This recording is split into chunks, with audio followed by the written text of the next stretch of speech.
Œuvre de Maria Valtorta, tome 2, chapitre 91, intitulé La femme voilée accueillie à la Belle Eau. Vision du 5 mars 1945. La journée est tellement affreuse qu'il n'y a aucun pèlerin. Il pleut à verse et la course est changée en mare où flottent des feuilles sèches, venues on ne sait d'où et amenées par le vent qui siffle et secoue portes et fenêtres.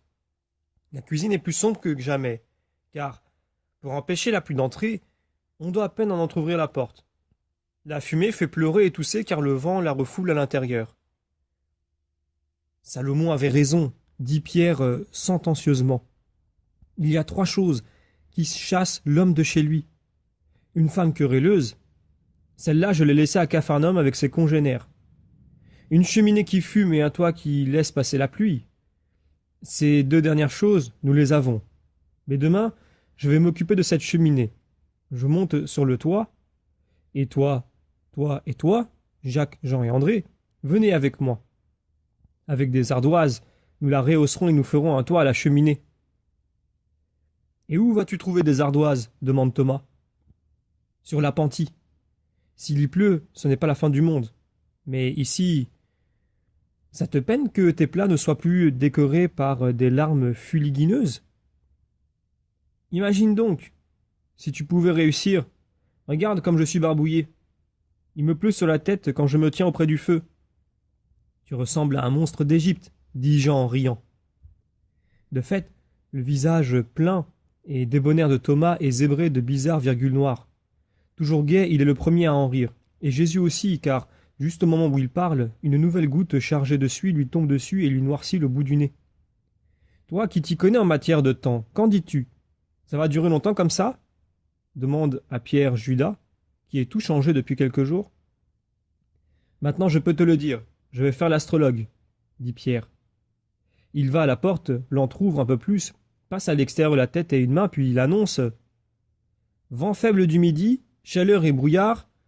Il y a peu de.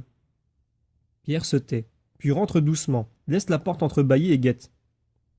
Qu'y a-t-il? Demandent 3 ou 4 disciples. Mais de la main, Pierre fait signe de se taire. Il regarde, puis il murmure. C'est cette femme. Elle a bu de l'eau du puits et elle a pris un fagot resté dans la cour. Elle est trempée. Elle n'a sûrement pas chaud. Elle s'en va. Je la suis. Je veux voir. Il sort sans bruit. Mais où peut-elle demeurer pour être toujours près d'ici? Demande Thomas. Et rester ici par ce temps, ajoute Matthieu.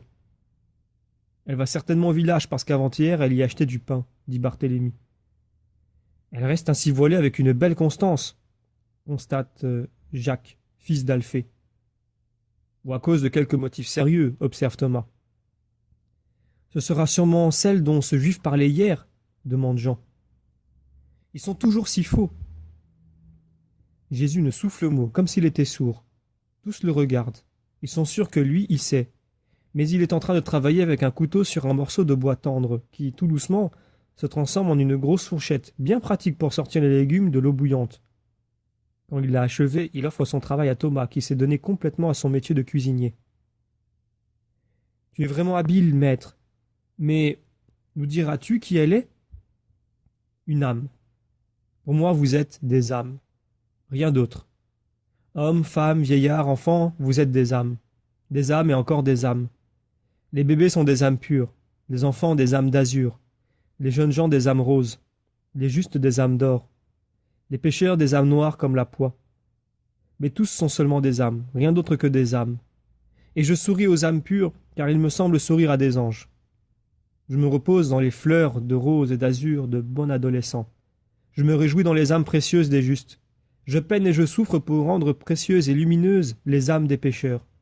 Quant au visage, au corps, ils ne sont rien. C'est par vos âmes que je vous connais et vous reconnais.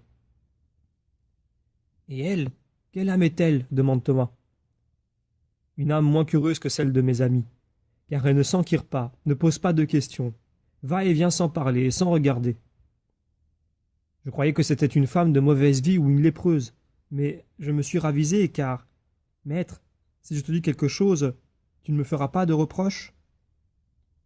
Judas Iscariote pose cette question en allant s'asseoir par terre contre les genoux de Jésus, tout à fait changé, humble, bon, vraiment plus beau avec cet air modeste que lorsqu'il est fier et orgueilleux, Judas. Je ne te ferai pas de reproches, parle. Je sais où elle habite, je l'ai suivie un soir, en faisant semblant de sortir prendre de l'eau, car je me suis aperçu qu'elle vient au puits quand il fait sombre. Un matin, j'ai trouvé par terre une épingle à cheveux en argent, juste au bord du puits, et j'ai compris que c'était elle qui l'avait perdue. Eh bien, elle habite une petite cabane de bois dans la forêt. Peut-être ce réduit sert-il au paysan. Il est pourtant à moitié pourri. Elle l'a couvert de branches en guise de toit. C'était peut-être pour cela qu'elle emportait le fagot. C'est une tanière. Je ne sais comment elle peut y rester. Elle serait bonne tout au plus pour un gros chien ou un tout petit âne. C'était un soir où il y avait un clair de lune, et je l'ai bien vu. La cabane est à moitié enfouie dans des ronces, mais vide à l'intérieur et sans porte. Tout cela m'a détrompé et j'ai compris que ce n'était pas une femme de mauvaise vie. Tu ne devais pas le faire, mais sois sincère. N'as-tu rien fait de plus? Non, maître. J'aurais voulu la voir parce que c'est depuis Jéricho que je la remarque, et il me semble reconnaître sa démarche si légère, quand elle se rend quelque part où elle a affaire. Sa personne aussi doit être souple et belle. Oui, on le devine malgré tous ses vêtements, mais je n'ai pas osé l'observer pendant qu'elle se couchait par terre. Peut-être a-t-elle quitté son voile. Je l'ai respecté. Jésus le regarde très fixement, et il dit « Et tu en as souffert, mais tu as dit la vérité. Et moi je te dis que je suis content de toi. Une autre fois, cela te coûtera encore moins d'être bon. En toute chose, c'est le premier pas qui coûte. Bravo, Judas. » Et il lui fait une caresse. Pierre rentre. « Mais maître, cette femme est folle. Sais-tu où elle habite? Presque sur la rive du fleuve, dans une bicoque de bois, sous un buisson.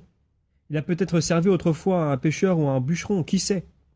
Je n'aurais jamais pensé que dans cet endroit humide, dans un fossé, au milieu d'un amas de ronces, il y avait une pauvre femme. Et je lui ai dit, parle et sois sincère, es-tu lépreuse? Elle m'a répondu dans un souffle, non. Jure-le, ai-je dit. Et alors elle a répondu, je le jure. Fais attention, car si tu l'es et tu ne le dis pas, si tu viens près de la maison et que j'apprends que tu es impur, je te fais lapider. Mais si tu es poursuivi, si tu es voleuse ou meurtrière et que tu restes ici par peur de nous, ne crains aucun mal. Maintenant sors de là.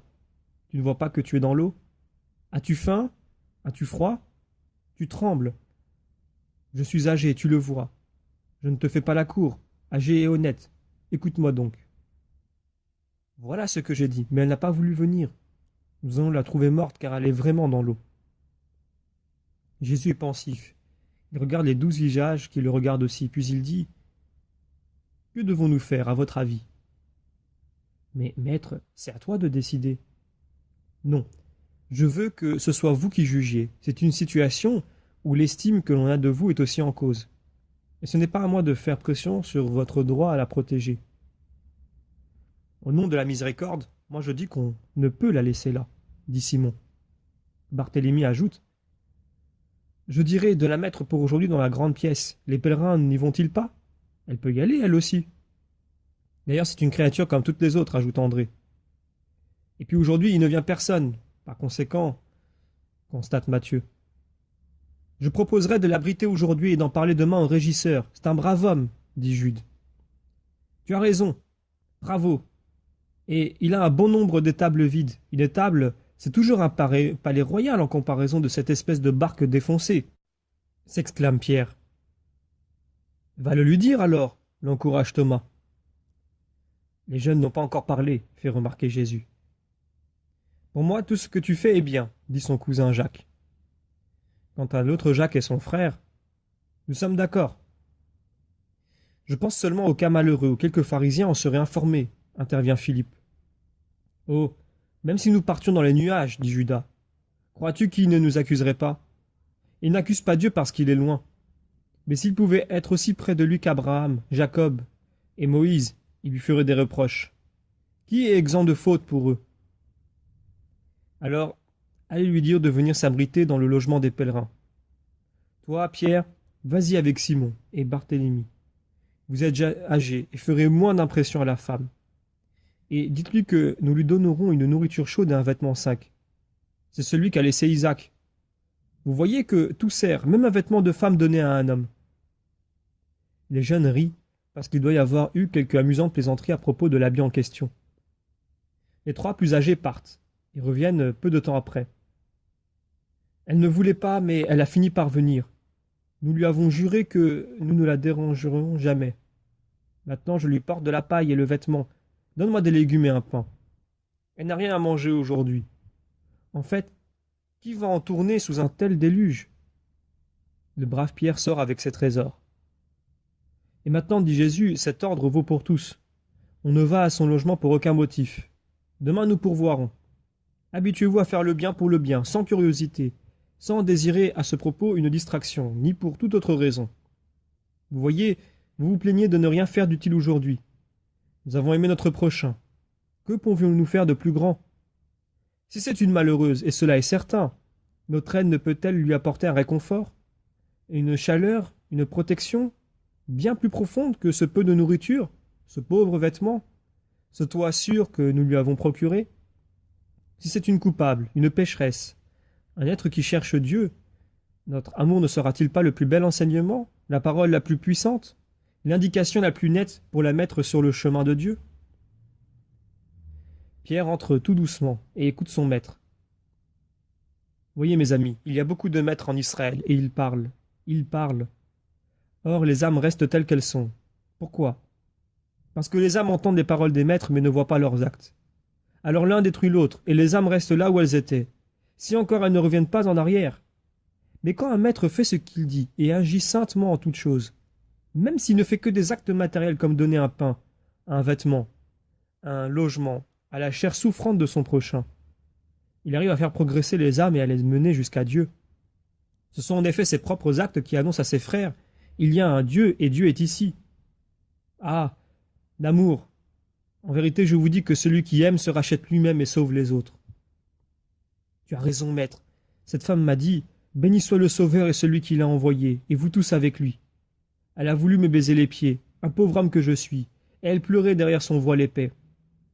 Enfin, espérons qu'il ne va pas arriver quelque engoulement de Jérusalem.